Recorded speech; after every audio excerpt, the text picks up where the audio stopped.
Hello everyone, welcome back once again. I am Nagaraj S. Kumbar Koppa, lecturer of Computer Science and Engineering Department, Jain Polytechnic, Belagavi. In this video, we'll be continuing of the introduction part of design and analysis of algorithms.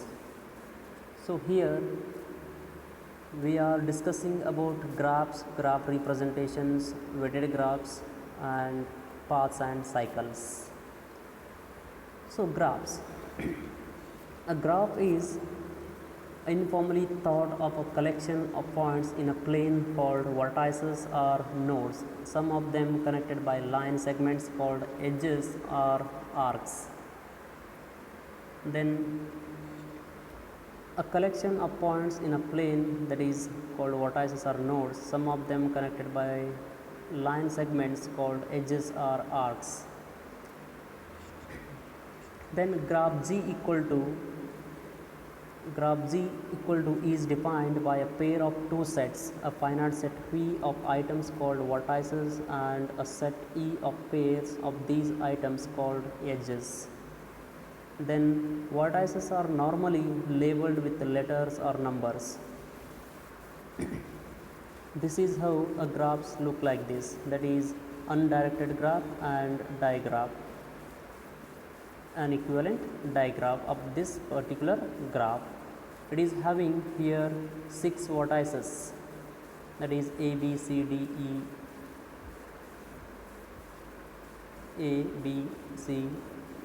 E, F. There are 6 vertices and edges 1, 2, 3, 4, 5, 6, 7 edges. Then with an arrow indicating that is digraph of this particular graph. Then this is about graphs. How to represent graphs? Graphs can be represented in two ways, the adjacency matrix and adjacency linked lists.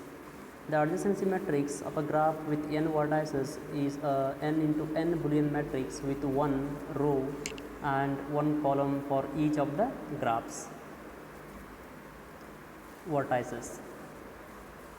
The adjacency linked lists of a graph or a digraph is a collection of linked lists, one for each vertex that contain all the vertices adjacent to the list's vertex.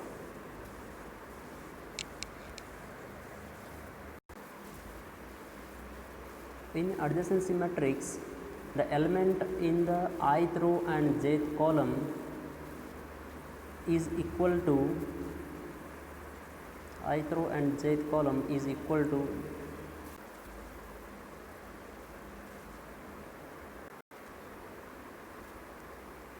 as we are seeing here in the graph representation, that is adjacency matrix. It is of 6 into 6 adjacency matrix that will be represented in the adjacency linked list with the help of pointers to the each of the elements of this particular graph, elements of this particular matrix and adjacency linked lists.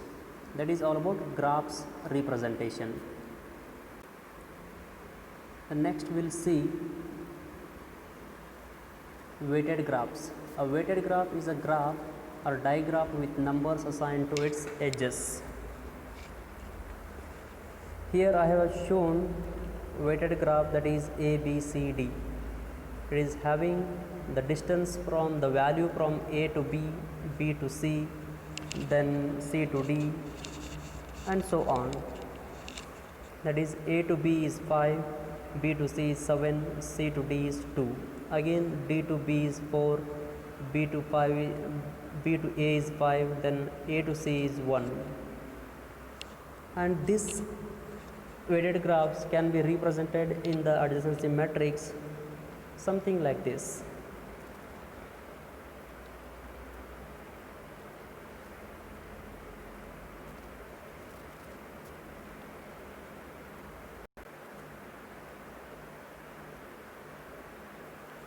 Next we'll see paths and cycles. What are paths and what are cycles? The two properties, that is connectivity and acyclicity, are important for various applications which depends on the notion of a path.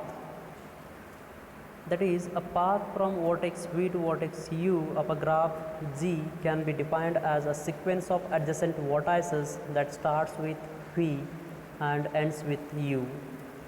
A cycle is a path of positive length that starts and ends at the same vertex and does not traverse the same edge more than once. Here I have a graph that is not connected. This first part indicates that a graph which is not connected at all, that is, and this is one more subgraph that is also a not connected graph. There is no connection between these two graphs. That is the reason we are calling it as a graph that is not connected. And here we are indicating that paths